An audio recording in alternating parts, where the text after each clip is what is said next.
விடுதலை சிறுத்தைகள் கட்சியினுடைய மாநில அமைப்பு செயலாளரும் கட்சியினுடைய மூத்த நிர்வாகியுமான திரு எல்லாளன் அவர்கள் பேசிய காணொலி என்பது சமூக வலைதளங்களில் மிகப்பெரிய அளவில் பரவியதோடு மட்டுமல்லாமல் ஒரு மிகப்பெரிய பேசுபடு பொருளாக மாறியிருக்கின்றது.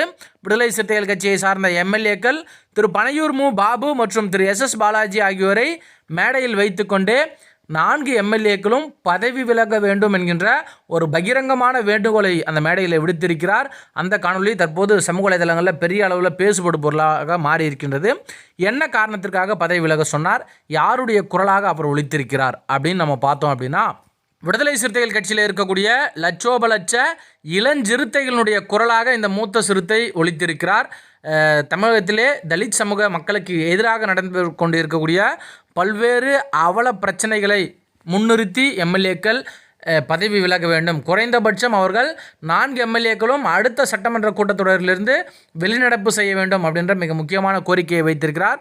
குறிப்பாக வேங்கை வயலிலே நடந்து கொண்டிருக்கக்கூடிய இந்த தலித் விரோத போக்கை கண்டித்தும், கள்ளக்குறிச்சி ஸ்ரீமதி விடயத்திலே விடுதலை சிறுத்தைகள் கட்சி மீது நடத்தப்பட்டிருக்கக்கூடிய இந்த ஒடுக்குமுறையை கண்டித்தும் விடுதலை சிறுத்தைகள் கட்சியை சார்ந்த 4 எம்எல்ஏக்களும் பதவி விலக வேண்டும். ஏன்னா வேங்கவயலில் என்ன நடந்தது நம்ம எல்லாருக்கும் தெரியும். பாதிக்கப்பட்ட தலித் சமூக மக்கள் மீதே பிரச்சனையை மடைமாற்றி விடுவது மட்டுமல்லாமல் அவர்கள்தான் குற்றவாளிகள் என்று சொல்லி தலித் சமூக மக்களை குற்றவாளி ஆக்கியது. அது மட்டுமல்லாமல் கள்ளக்குறிச்சியிலே பாதிக்கப்பட்ட ஸ்ரீமதியினுடைய குடும்பத்தோடு இணைந்து அவருடைய தாயாரோடு இணைந்து களத்திலே நின்ற விடுதலை சிறுத்தைகள் கட்சியினுடைய மாவட்ட செயலாளர் திரு திராவிட மணி அவர்களை குற்றவாளியாக சேர்த்திருப்பது, குற்றவாளி பட்டியலிலே சேர்த்திருப்பது போன்ற தலித் விரோத செயல்கள் பல்வேறு விடயங்கள் இங்கு நடந்து கொண்டிருக்கின்றன.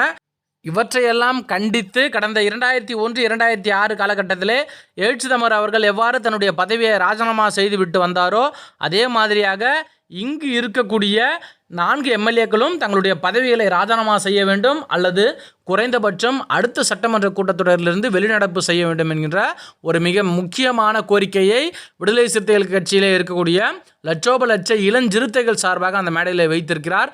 அந்த காணொலி இதோ உங்கள் பார்வைக்காக. அரசு நம்மளுக்கு எதிராக இருக்கிறது. நான் குறைந்தபட்சம் நமது சட்டமன்ற உறுப்பினருக்கு வைக்கக்கூடிய கோரிக்கை என்னவென்றால், சிபிஐ விசாரணை நடத்தி உண்மை குற்றவாளிகளை கைது செய்ய வேங்கவயலில் என்று இந்த சிறுமதி வழக்கில் இப்படிப்பட்ட ஒரு அநியாயத்தை, இப்படிப்பட்ட ஒரு மோசமான முடிவை எடுத்த இந்த அரசை கண்டித்து குறைந்தபட்சம் வெளிநடப்பை நடத்த கட்டாயம். நமது சட்டமன்ற உறுப்பினர்கள் 4 பேரும் அதை எதிர்த்து வெளிநடப்பை நடத்த வேண்டும். எனது தலைவர் வழிகாட்டி இருக்கிறார் சிபிஐ விசாரணை நடத்த சொல்லி.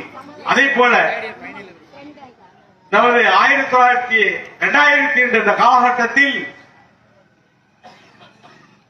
உசிலம்பட்டி பகுதியில் பஞ்சாயத்து தலைவராக நிற்க முடியாத ஒரு நிலை இருக்கும்போது 2.5 ஆண்டு இருக்கும்போது நமது சட்டமன்ற உறுப்பினரை தலைவர் தூக்கி எறிந்து விட்டு ராஜினாமா செய்து விட்டு வந்தார். அந்த அநியாயத்தை கண்டித்து கீரிப்பட்டி பாப்பாப்பட்டியில் தேர்தலை நடத்த முடியவில்லை. கீரிப்பட்டி பாப்பாப்பட்டி கொட்டகாட்சி தேர்தல் நடத்தவில்லை. அதனால் நான் சட்டமன்ற உறுப்பினருக்கு ராஜினாமா பண்ணுகிறேன் என்று சொன்னார். ராஜினாமா செய்தார்.